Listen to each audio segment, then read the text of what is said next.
तर मग मालिकेच्या आजच्या भागामध्ये आपण पाहणार आहोत, सायली आता प्रियाच्या रूममध्ये असते. तर प्रिया आता सायलीला म्हणत असते की तू एक गोष्ट लक्षात ठेव, मी कधीही या सगळ्या गोष्टी विसरणार नाही, कारण मी माझ्या आईच्या नेहमी जवळ जायचा प्रयत्न करत असते, पण त्यावेळेला सगळीकडे तूच मध्ये मध्ये येऊन माझ्या आईच्या पुढे पुढे करायला असतेस. त्यामुळे माझी आई मला महत्त्व देत नाही, फक्त तुला महत्त्व देते आणि या गोष्टी मला आवडत नाहीत. दुसरीकडे खाली पूजा सुरू असते. खरं तर सायली प्रियाला पूजेसाठी आमंत्रण द्यायला बोलवायला गेलेली असते, पण त्यावर तिने अशी अडवणूक केलेली असते की त्यामुळेच आता सायली चारही बाजूने गोंधळून जाते. सायलीला आता प्रिया म्हणत असते की तू माझ्या ज्या काही गोष्टी आहेत ना त्या ऐकल्यास ना तरच मी खाली येईन.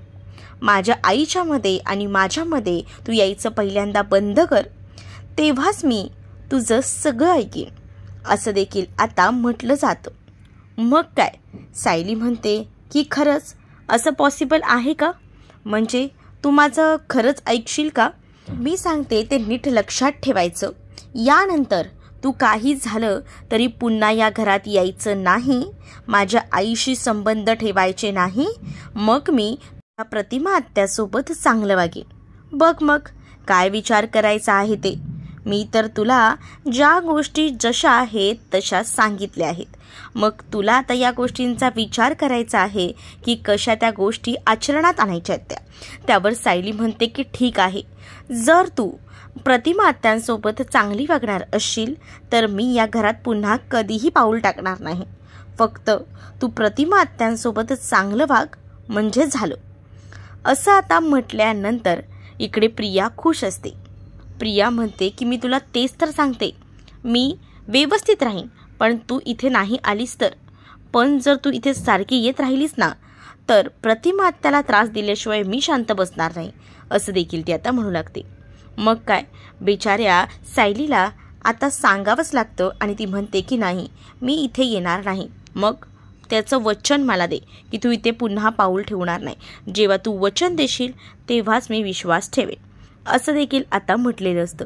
मग काय, सायलीला नकळतपणे वचन हे द्यावंच लागतं. खाली पूजा सुरू असते, सगळ्यांचंच लक्ष तिथे असतं. मात्र प्रिया आणि सायली या दोघीही जणी अजूनही बेडरूममध्येच असतात. सायलीने आता प्रियाला वचन दिलेलं असतं की मी पुन्हा या घरात येणार नाही, पण तू प्रतिमा आत्यांसोबत चांगलं राहायचं.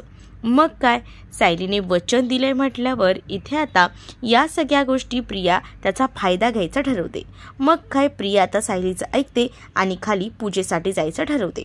पण ज्या वेळेला ती आता पूजेला जायचं ठरवत असते त्यावेळेला आता तिच्या मनात अनेक विचार येत असतात. म्हणजेच काय, तर ती आता म्हणत असते की आता हे घर मला कायमचं सोडावं लागणार आहे, तर म्हणजे या घरात पुन्हा कधीही मला यायला भेटणार नाही. त्या घराबरोबर घालवलेल्या सगळ्या क्षणांच्या आठवणी तिच्या समोर अगदी चांगल्या ताज्या तव्यानं जाग्या होत असतात आणि त्यामुळे तिला आता या सगळ्याचा खूपच जास्त त्रास होत असतो. बिचारी या सगळ्यामध्ये स्वतःला त्रास करून घेत असते आणि तिला आता कळून चुकलेलं असतं की आपल्याला पुन्हा कधी या घरात यायला भेटणार नाहीये. त्यामुळे ती ते घर व्यवस्थित निहाळत असते. तर प्रवीराजांचं मात्र सायलीकडे व्यवस्थित लक्ष असतं, कारण कितीही काही झालं तरी शेवटी ते बाप आहेत आणि लेकीच्या काळजाला काय होतोय त्रास हे बरोबर एक बाप म्हणून ते ओळखू शकत असतात. आणि अगदी तसंच झालेलं असतं. त्यांनी बरोबर सायलीला ओळखलेलं असतं. प्रियाने सायलीला ब्लॅकमेल केल्यामुळे सायलीने आता या सगळ्या गोष्टीसाठी तिला होकार दिलेला असतो आणि तेव्हाच तर ती आता खाली आलेली असते. तर दुसरीकडे मात्र आता सांगितलेल्या वचनामध्ये तिला आता खूप काळजीही वाटत असते की खरंच आपण तर वचन देऊन बसलेलो आहोत, पण सगळं काही नीट होईल ना, म्हणजेच काळजी तर घेतली जाईल ना, मी प्रतिमा आत्यांना त्रास तर होणार नाही ना, असा विचार देखील तिच्या मनात सारखा घोळत असतो. आणि त्यामुळे आता ते घर सोडून जात असताना, त्या घरातून बाहेर पडत असताना सुद्धा सायलीच्या मनात कुठेतरी हुरहुर असते आणि त्यानंतर ती आता घरातून बाहेर पाऊल टाकते, पण ती खूप जास्त आता रडत असते. तिला या सगळ्याचा खूपच जास्त त्रास होत असतो। तर दुसरीकडे आता पाहायला मिळतं सायली आणि अर्जुन आता घरी आलेले असतात आणि त्याच वेळेला आता अर्जुन सायलीकडे बघत असतो। त्याला कळत असतं की सायली काहीतरी डिस्टर्ब आहे, पण तो सायलीचा मूड ठीक करण्यासाठी सायलीशी बोलण्याचा प्रयत्न करत असतो। सायलीला म्हणत असतो की बरं झालं ना की सिनियरने आपल्याला बोलावून घेतलं, मग सिनियर आणि आपले फॅमिली एकदम गेट टुगेदर झालं ना, म्हणजे असं वेगळं काही वाटलं नाही, मस्त प्रोग्राम झाला एकत्र। काय तो तुझं काय बिनसलं आहे मला सांगतेस का? तन्वी तुला काही बोलली आहे का? असं देखील आता जो अर्जुन आहे तो सायलीला बोलत असतो। सायली म्हणते की काहीच नाही, काही नाही झालेलं, पण इकडे मात्र प्रियाला या सगळ्याचा आनंद होत असतो। प्रिया मात्र एकदम ऐटीत, एकदम ऐशो आरामात अशी लोळत पडलेली असते आणि ती म्हणत असते, वा काय कल्पना सुचली आपण तुला, कसली भारी, म्हणजे मस्तच केलं आपण काम। त्या सायलीला जे काही सांगितलंय ना त्यामुळे ती आता काही या घरात पुन्हा येत नसते। मग काय, या प्रतिमाचा काटा काढणं आता मला सोपं झालेलं आहे, असं देखील आता प्रिया एकटीच बोलून हसू लागते। दुसरीकडे अर्जुन सायलीला विचारायचा प्रयत्न करत असतो आणि म्हणत असतो की मला सांग की तुला तन्वी काय बोलली आहे, तू जर सांगणार नसेल ना तर मी स्वतः तिला फोन करून विचारतो। आणि असं बोलून तो आता मोबाईल बाहेर काढत असतो। त्यावर सायली अर्जुनला थांबवते आणि म्हणते की नाही, तिला फोन करायची गरज नाहीये, मी सांगते तुम्हाला सगळं। आणि त्याच वेळेला आता सायली घडलेली हकीकत सगळी काही सांगू लागते। म्हणजेच माझ्याबरोबर जो काही प्रकार घडला आहे तो एकदमच विचित्र आहे। प्रियाने मला सांगितलं आहे की पुन्हा कधीच त्या घरात यायचं नाही आणि मीही तिला याबद्दलचं वचन दिलं आहे, तेव्हाच ती प्रतिमा आत्यांसोबत चांगलं वागेल। त्यावर अर्जुन म्हणतो, म्हणजे वचनही देऊन बसलेस, काय गरज होती तुला तिला वचन द्यायची? म्हणजे तू सिनियरच्या घरी आता कधीच जाणार नाहीस, असं देखील आता तो म्हणत असतो। त्यावर सायली म्हणते की हो, प्रतिमा आत्यासाठी मी काही करायला तयार आहे। दुसरीकडे मात्र आता श्रद्धा टेलर हे एक शॉप असतं आणि त्याच्या मागे दुकानही असतं। तिथे खरं तर भेटायला महिपतने नागराजला बोलवलेलं असतं। नागराज आता त्याला म्हणत असतो की काय एवढ्या रात्री मला कशाला बोलवलं इथे? तर खरंच ना, तुम्ही ना एक काम करा नागराज शेठ, जरा ना रात्रीचे बदाम भिजत घालत जा आणि ते सकाळी खात जा। नागराज म्हणतो की काय झालं आहे, सांगतोयस का आता? तर त्यावर म्हणतो की अरे मी तुला सांगितलं होतं नाही का, त्या बाईनं आपल्याला पत्ता दिला होता, या गल्लीत यायचंय बघ, या गल्लीत आल्यानंतर हे टेलरचं दुकान आहे। मग तुला कळतंय का, हे श्रद्धा टेलरचं दुकान म्हणजेच या चिचुंद्रीचं घर। या चिचुंद्रीच्या घरामध्ये आपल्याला बऱ्याच काही गोष्टी सापडतील आणि तिचे आई बाबाही सापडतील, असंही आता तो म्हणू लागतो। मग काय, इथे नागराजही खुश होतो। नागराज आता म्हणतो की खरंच ना, हे तर एकदमच भारी झालं।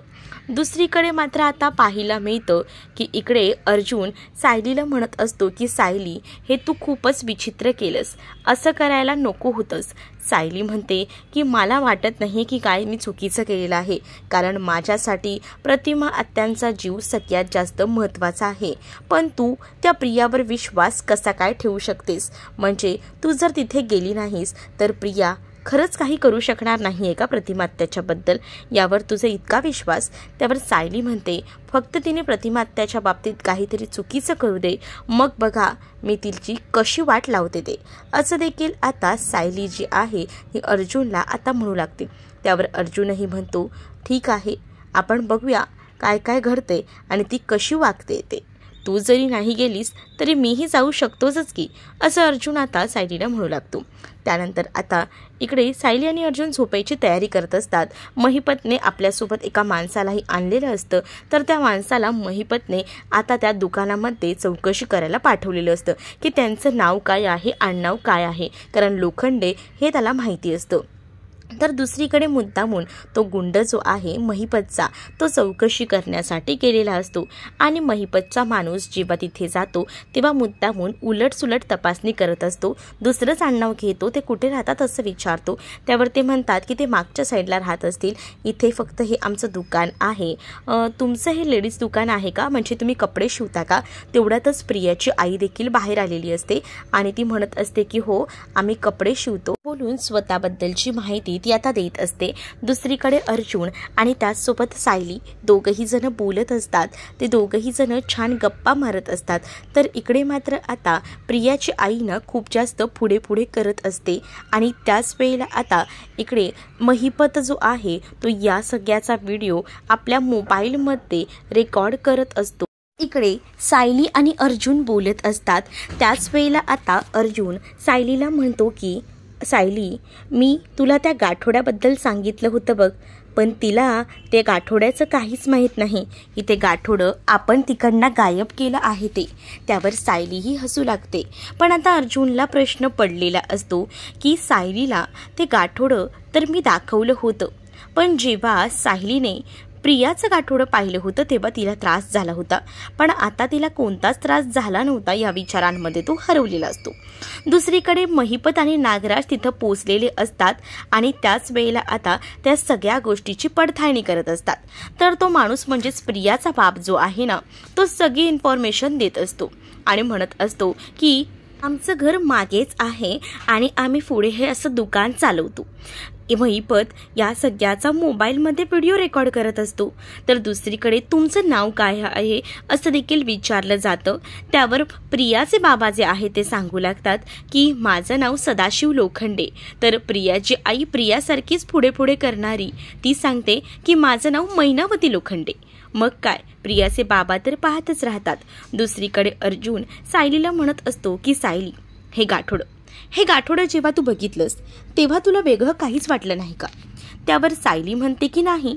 मग अर्जुन तिला म्हणतो, अगं पण जेव्हा तू प्रियाचं गाठोडं पाहिलं होतंस तेव्हा तुला त्या गाठोड्यामधून त्रास झाला होता, पण आता हे तर तुझं गाठोडं आहे.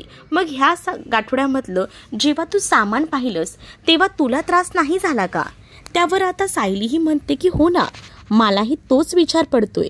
जेव्हा मी प्रियाच्या गाठोड्यातलं ते सामान पाहिलं तेव्हा मला भयंकर त्रास झाला, पण मी जेव्हा हे सगळं पाहिलं तेव्हा मला काहीच जाणवलं नाही. माझ्यासाठी हे सगळं नवीन असल्यासारखंच आहे असं देखील सायली आता अर्जुनला सांगू लागते. त्यावर अर्जुन आता त्या सगळ्या गोष्टीचा विचार करत असतो. दुसरीकडे आता महिपतचा माणूस येऊन महिपतला इन्फॉर्मेशन देतो आणि तुम्ही म्हणताय ना लोखंडे, ते हेच लोखंडेचं घर आहे आणि तुम्हाला हवी असलेली व्यक्ती तीच आहे. मग काय, आता महिपत हा खूपच जास्त खुश होतो आणि महिपत म्हणतो की बघितलं का नागराज शेठ, झालं की नाही आपलं काम. हेच ते चिचुंद्रीचं घर आणि हाच तो त्याचा आईबाप. चिचुंद्रीचं राहायचं घर बघा झोपड्यात आहे आणि स्वप्न काय बघते, महालात राहायची. आता या चिचुंद्रीला कसं पुन्हा या झोपडीत आणून ठेवतो ना, बघतच बसा असं देखील आता महिपत नागराजला बोलत असतो. तर नागराजलाही महिपतचा हा प्लॅन आवडतो, कारण आता प्रियाचे खरे आई बाबा खरं तर आता समोर आलेले असतात. त्यामुळे महिपतही खूपच जास्त खुश असतो, कारण आता प्रियाची दुखरीनच हाती लागलेली असते. मग काय, प्रियाचं सत्य एकदा का समोर आलं की मग झालं. तर याच खुशीत आता हे दोघंही जण तिकडनं निघतात. तर दुसरीकडे मात्र आता अर्जुन आणि सायली रात्री झोपायची तयारी करत असतानाच दोघंही जण थोडं बोलत असतात. अर्जुनला तोच प्रश्न पडलेला असतो की हे गाठोडं सायलीच आहे, पण तरीसुद्धा तिला या गोष्टीचा त्रास झाला नाही, ते कसं, असा विचारच तो करत असतो. सायलीलाही याबद्दल काहीच कळत नसतं. सायलीही म्हणत असते की मलाही तोच प्रश्न पडलाय की मला या गोष्टींनी त्रास नाही झाला, पण मी प्रियाचं सामान पाहिलं ना तेव्हा त्या गोष्टी पाहिल्यानंतर मला असं वाटलं की या सगळ्या गोष्टी आपल्याच आहेत आणि या गोष्टी आपल्या असताना सुद्धा मला हेही जाणवलं की हे सगळं माझ्या आयुष्यात आधी घडून गेलंय का, आणि ते फोटो हे सगळं बघून मला तेच जाणवलं असं देखील सायली आता अर्जुनला सांगत असते. त्यावर अर्जुन सायलीला म्हणतो की ठीक आहे, पण आपल्याला हे गाठोडं तर हाती लागले ना, आपण पुढचा शोध नक्कीच घेऊया, आता झोपूया. दुसऱ्या दिवशी सकाळी सायली बाहेर रांगोळी काढण्यासाठी बसलेली असते. त्याच वेळेला आता तिला पुन्हा एकदा प्रियाचं ते बोलणं आठवतं. प्रियाने कशा पद्धतीने सायलीला ब्लॅकमेल केलेला आहे आणि कधीच या सिनियरच्या घरी यायचं नाही असं सांगितलं आहे. त्यामुळे आता सायली रांगोळी काढताना सुद्धा पुन्हा पुन्हा तोच विचार करत असते. तर सायली आता रांगोळी तर उत्तम काढत असते, पण त्याच वेळेला मध्येच तिचं लक्ष भरकटतं आणि त्यामुळे आता तिच्या मनात अनेक विचार येऊ लागतात. पण ना तिला आता पुन्हा एकदा भूतकाळ आठवू लागतो. तिचं डोकं प्रचंड असं दुखू लागतं आणि तिला ती लहान असतानाची तन्वी आठवते. म्हणजेच लहान असताना त्या झाडाझुडपात ना ती कशी आई आई बाबा बाबा अशी उमलत बाहेर आली होती, हा प्रसंग तिच्या डोळ्यासमोर येत असतो आणि त्यामुळे आता ती त्या सगळ्या गोष्टींचा विचार करत असते. जेव्हा ती रविराजांच्या घरातून बाहेर पडलेली असते ना, तेव्हासुद्धा तिला असंच वाटत असतं की आपण आपलं घर सोडून कुठेतरी बाहेर पडलेलो आहे. सायलीचं आता रांगोळी काढताना लक्ष नसतं. अर्जुन तिथे येतो. अर्जुन म्हणतो की बायको काय कमाल आहेस ग तू, म्हणजे बघ ना सगळ्याच गोष्टी कशा तुला परफेक्ट जमतात. कारण सायलीने रांगोळी ही खूपच अशी उत्कृष्ट काढलेली असते, अगदी A1, आणि म्हणूनच तो तिच्या रांगोळीचं कौतुक करत असतो. त्याच वेळेला आता अर्जुन तिथे येतो आणि अर्जुनही सायलीचं कौतुक करत म्हणतो की मीही तुला थोडीशी मदत करतो. मग काय, तोही तिच्यासोबत रांगोळी काढण्यासाठी बसतो. दुसरीकडे मात्र आता प्रिया ही रूममध्ये लोळत पडलेली असते. तिथे आता प्रतिमा जाते आणि प्रतिमा प्रियाला म्हणत असते की प्रिया उठ उठ पहिल्यांदा आणि साडी वगैरे घाल आणि तयार होऊन खाली ये. आणि हे काय, हेही आवरायचं कळत नाही आहे का तुला, असं ती म्हणू लागते. मग ती म्हणते की अगं तू कशाला आहेस, आवर ना, आणि माझ्यावर ना आवाज चढवायचा नाही आहे, आधीच सांगते, असं ती प्रतिमाला बोलू लागते. प्रतिमाला पुन्हा एकदा ती म्हणते की बघ आता या घरात आहे ना तुला विचारणारं कोण नाही आहे. कारण रविराज म्हणजेच बाबा, ते तर काही तुझ्याशी बोलत नाही, त्यांनी तुझ्याशी बोलणं टाकलेलं आहे आणि तुझी ती पाठ राखीन ती काही पुन्हा या घरात येणार नाही आहे. त्यामुळे तुला ना आता माझ्या तावडीतून वाचवायला ना कोणीसुद्धा नाही आहे, असं देखील आता प्रतिमाला प्रिया बोलत असते. तर प्रिया जेव्हा ही सगळं ऐटीत बोलत असते ना, तेव्हा प्रतिमा तिच्याकडे रागातच पाहत असते. प्रतिमा तिला म्हणत असते की तू काय बोलतेस, तुझं तुला तरी कळतंय का, मी तुला हे ब्लँकेट आवरायला सांगितलं, प्रत्येक गोष्टी तुला सांगाव्या लागतात का. त्यावर प्रिया ही मुद्दामून प्रतिमाला म्हणते की बघा मी आता अशी बसले, श्वास घेऊ का, बघा बघ माझ्याकडे नीट, असं काहीसं मूर्खासारखं प्रतिमाला बेड्यात काढण्यासाठी तिचे प्रयोग सुरू असतात. पण प्रतिमाला तिनं आता म्हटलेलं असतं की लक्षात ठेव तुझी आता माझ्याकडनं सुटका नाही आहे, असं देखील ती आता रागारागात बोलत असते. इकडे आता सायलीचं लक्ष दुसरीकडे आहे. अर्जुनला कळलेलं असतं, पण अर्जुनही सायलीला पुन्हा तिला व्यवस्थित करण्यासाठी तिला म्हणतो की चल मीही तुझ्यासोबत थोडीशी रांगोळी काढतो. मग काय, दोघंही जण रांगोळी काढण्यासाठी बसतात. त्याच वेळेला सायली अर्जुनला म्हणते अहो तुम्ही कुठे. मग अर्जुन म्हणतो अगं येतो थांब जरा, आणि असं बोलून आता अर्जुनही सायलीच्या बाजूला रांगोळी काढण्यासाठी बसतो.